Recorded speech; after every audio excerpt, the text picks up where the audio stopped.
You know you should be creating content, but tell me if this sounds like you. The hardest part of creating content is coming up with the ideas. What do you talk about and how do you talk about it? So that's what I want to talk about in today's episode of the Digital Marketing Therapy podcast. I'm going to share with you some quick and easy ways to come up with the titles in your content so that you can then write them yourself, have them written by someone else, but the titles are kind of sometimes the hardest part to come up with. So we're going to walk through some ways that you can do that so that you can batch your content, have it coming out regularly, and then do all the things that we talk about in a lot of these episodes. Have your email marketing set up, have your social media posts all pulled together. So if you're struggling with coming up with content ideas, this is the episode for you. Thank you so much for listening. I'm Sammy Bedell-Mulhern, and I'm your host, and I'm so glad to be here with you for this episode. Before we get into the goods, this episode is brought to you by our website redesign workbook. You know that content is really important for you to build out your Google ads, for people to keep coming back, to provide resources. But your website also needs to be in line and ready to convert for your visitors. So if you're thinking about building a new website or redesigning one, hiring one, or doing it yourself, you definitely want to check out the website redesign workbook. So head on over to thefirstclick.net/156 for the show notes from this episode so you can grab that link, check out that workbook, and have a stress-free website build because you'll know exactly what you want, how you want it, and where you want it.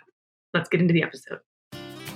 You're listening to the Digital Marketing Therapy podcast. I'm your host, Sammy Bedell-Mulhern, and each week I bring you tips from myself and other experts, as well as hot seats with small business owners and entrepreneurs to demystify digital marketing and get you on your way to generating more leads and growing your business. So before we jump into creating content topics, I just wanted to talk briefly about why content matters and why it's something that you want to continue to add to your website. And what do we mean by content and blog posts? So content is really just the written words. It's the copy and the information that you put on your website. Now, adding content on a regular basis to your website can really help search engines understand what it is your website is about. It also sends signals that you are up and running, that you exist, that you're current, that you're not shut down for business, that people coming to your site are going to get relevant and new information.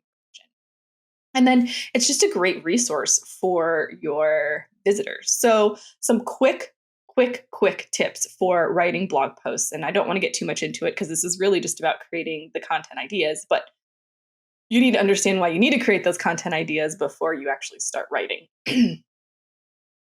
You can provide resources for the public that you serve. You can highlight board members or sponsors. It's a great tool for the people on your team that are getting phone calls about the same thing over and over again, to send people to the website with relevant information. And it's just a good way for you to be found organically in search. So if somebody's looking for something and you solve their problem, having content on your website that can grab them and pull them in allows them to dive deeper. It's also a great way for you to bring people into the mix without having to ask them for something right away. So you're not having to ask them to make a purchase or sign up for your service or donate to your organization, right? They're diving in, they're getting to know you as an expert in the area that you're in, feel comfortable with you, like your style, and become that perfect donor for you, right? It's a step in the process of building those relationships with people. And quite possibly, especially for nonprofits, the most important thing is having great blog posts or content on your website can really help you maximize the Google Ad Grant, which is a $10,000 grant. Free advertising for Google Ads. And who couldn't use that, right?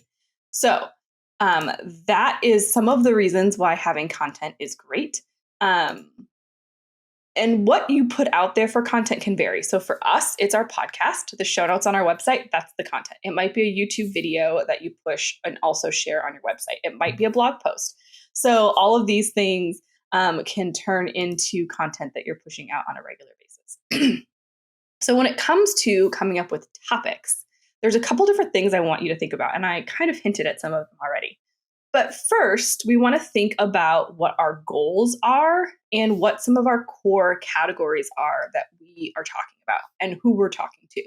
So we want to think about, are we in a fundraising mode? Are we in, maybe you do support for women who are battling breast cancer. So October, you might be highlighting all of your amazing people that you serve, women that have worked with you, and men. So it just really depends. Like, where are we at in our cycle? So let's look a quarter ahead and say, okay, if we're going to be publishing a blog post a week for the next quarter, what are the big things that are going to be coming up that we are going to want to address? Writing these down will automatically give you content ideas. So that's the first thing we want to do from a timeliness standpoint, right? The second thing is, like I mentioned, what are some of the other core categories that we know we want to talk about on a regular basis?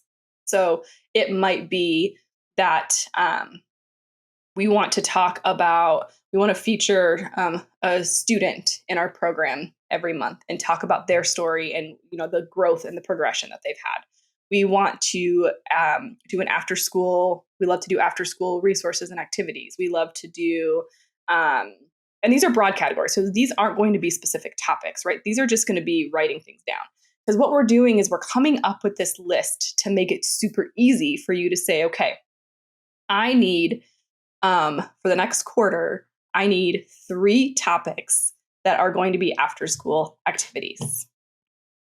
So then when you sit down to write out your lists, you're like, okay, 3 after school activities. Okay, I can do an outdoor activity because now it's summer. And so I'm going to do a backyard activity. I can do whatever. You can just pull 3. And it's way easier than being like each week, okay, what am I going to do? You've got them all done.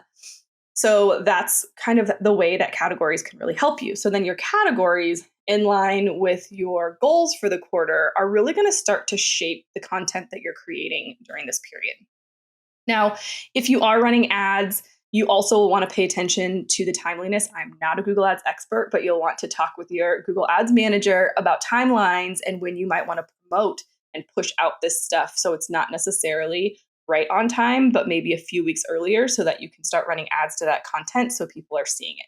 It's getting a little bit more sophisticated, but definitely a conversation to have with your ads manager as you're starting to talk about the timeliness and the topics and when you're pushing them out. Now, the third thing that I like to have people think about are, what are the most commonly asked questions that I get in my office, in my admin office, from my donors, from potential registrants, from potential participants in our program, from volunteers, from our board members, right? Keep track of all of those questions because those are incredible blog posts. Now, yes, you can do an FAQ page and put all that information there, categorize it by those core topics, but you can also take some of those that are really commonly asked and put them into longer blog posts. Now, the reason why this is great is, number one, it helps your admin team to be able to quickly and effectively, or volunteers, be able to push people in the right direction for the answers or grab that information themselves if they don't know it all. But it also means that people are probably searching for that online if they're calling and asking you. So you're automatically creating content that you know people are looking for. The other great thing about some of these commonly asked question posts is that there's a great opportunity to link them all together. So somebody calls in and asks, what after school activities do you do with the kiddos in the program? So you might have a general blog post that talks about your after school rhythm, and they do arts and crafts, and they have snack time, and they have this and that and the other. And snack time might link to another blog post that talks about healthy afternoon snacks, or it also might link to a page that talks that is interviewing your head of nutrition or whatever, that's talking about different nutritional needs for kids at different ages. So now you have an opportunity to really allow people to dive deeper. You're deepening that experience for them, you as the expert, you who knows the most about this topic. So building that trust factor so that people can engage and continue on with you. So really, what we want to think about when we create our content is, how are we creating this holistic picture? And you will not run out of things to talk about. And I'm going to show you how next. So just to recap, we really want to think about the core categories that our company needs to talk about so that we can just make that list. We need to think about what we have coming up on the horizon so that we can make sure we're featuring some of the things that are going to continue to push people that are on our website to take action. And we want to make sure we're paying attention to when we're publishing this content so that it fits in with promotion schedules, ad schedules, etc. So the next thing that I hear from folks is, well, I did that. I did what you said. I wrote out my stuff and I only have like 10 ideas. So what we tend to do is think really high level and big picture. We know all of the things that go into it, right? So if I'm interviewing the head of nutrition at my school program, and I might know a lot of these facts already, or they might know all these facts already. So maybe the topic you wrote down is how I snacks, what we feed our kids in the after school program. So then what I want you to do is take that and say, okay, well, why? Why do we feed them this? What's the nutritional value of that? Why do we choose to source from this place? Why do we feed the 4 to 6-year-olds something different than the 12 to 13-year-olds? How are we taking into consideration allergies and food sensitivities? How do we get the kids involved in playing with the food? So you see all of those different things are different blog posts, right? Where do we source the food from? What is a behind the scenes look in the kitchen? How do we include the kids in cleanup so we're teaching good habits, right?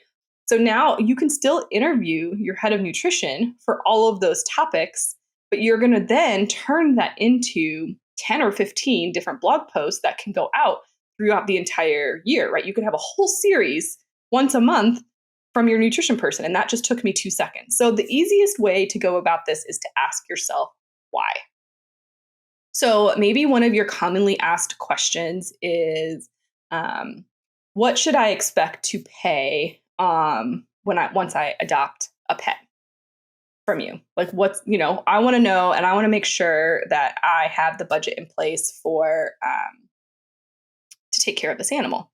So maybe that's the question that's coming in. You can absolutely do a blog post on, hey, here are the standard expenses when adopting a dog. But why? Why are they adopting a dog? Why do they care about the motivation? Like, what's the motivation behind the money?